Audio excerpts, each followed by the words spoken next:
আসসালামু আলাইকুম বন্ধুরা, এই যে দেখুন একটা ভিডিও নিয়ে এলাম গরুর মাংস কষা। এই দেখুন তেলের মধ্যে পেঁয়াজটা দিয়ে দিয়েছি, একটু পেঁয়াজটা একটু বেশি দিয়েছি। বলে একটু পেঁয়াজ বেশি দিতে, সেই জন্য একটু পেঁয়াজটা বেশি দিয়েছি। তারপরে দেখুন আদা রসুনটা দিয়ে দিলাম বাটাটা, ভালো করে নেড়ে চেটে নিয়ে এই যে গরুর মাংসটা দিয়ে দিলাম। গরুর মাংসটা দিয়ে বেশ ভালো করে নেড়ে চেটে নিচ্ছি। ভালোভাবে দেখুন নেড়ে চেড়ে নিলাম, দিয়ে একটু টমেটো কুচি দিয়ে দিলাম। টমেটোটা দিয়ে একটু নেড়ে চেড়ে নেবো। আমি এইভাবে রান্না করি, কে কীভাবে করেন একটু বলবেন, আর রান্না যদি কোনো ভুল থাকে তাও বলবেন। আমি এভাবেই করছি। এই যে দিয়ে দেখুন ভালোভাবে নেড়ে চেড়ে নিলাম, একটু নুন দিয়ে দিয়েছি। এবার দেখুন হলুদ দিয়ে দিলাম, লঙ্কার গুঁড়ো, জিরে গুঁড়ো, ধনিয়া গুঁড়ো, ফের নেড়ে চেটে নিচ্ছি। এই দেখুন ভালোভাবে নেড়ে দিচ্ছি, ভালো করে কষাতে হবে, মানে এটা যত কষাবে তত টেস্ট আসবে। এই যে দেখুন একটু হালকা করে পানি দিয়েছি, ঢাকা দিয়ে দিলাম। কিছুক্ষণ পর ঢাকাটা খুলে দেখুন আবার একবার নেড়ে নিচ্ছি।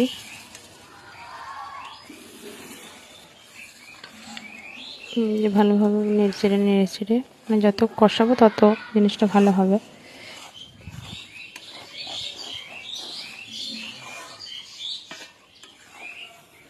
দেখুন ভালোভাবে কষিয়ে নিচ্ছি। আপনারা তো ভিডিও দেখে চলে যান, কিছু তো বলেন না যে ঠিক কি ভুল, ভালো মন্দ কেউ তো কমেন্টে কেউ কিছু বলেন না। এই দেখুন ফের ঢাকা দিয়ে ঢাকাটা খুলে নিলাম, দেখুন কত সুন্দর তেল ছেড়ে দিয়েছে। ফের ভালোভাবে নেড়ে চেড়ে নিচ্ছি, ভালোভাবে কষিয়ে নিচ্ছি। আপনারা কমেন্টে বলবেন যে রান্না আমার ভালো হচ্ছে কি খারাপ হচ্ছে একটু বলবেন।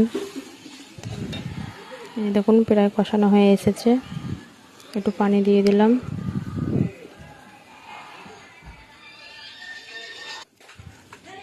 দেখুন একটু পানি দিয়ে একটু নেড়ে দিচ্ছি, মানে ভালোভাবে একটু সিদ্ধ হয়ে যাবে ভিতর থেকে, এই জন্য একটু পানি দিয়ে দিলাম। নেড়ে নিচ্ছি, একটু আর একটু দিলাম পানি।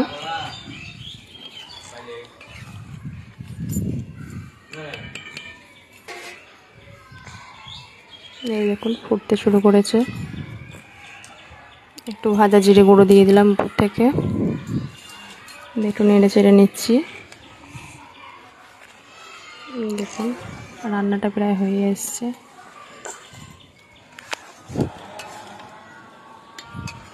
দেখুন এভাবে কষিয়ে নিচ্ছি।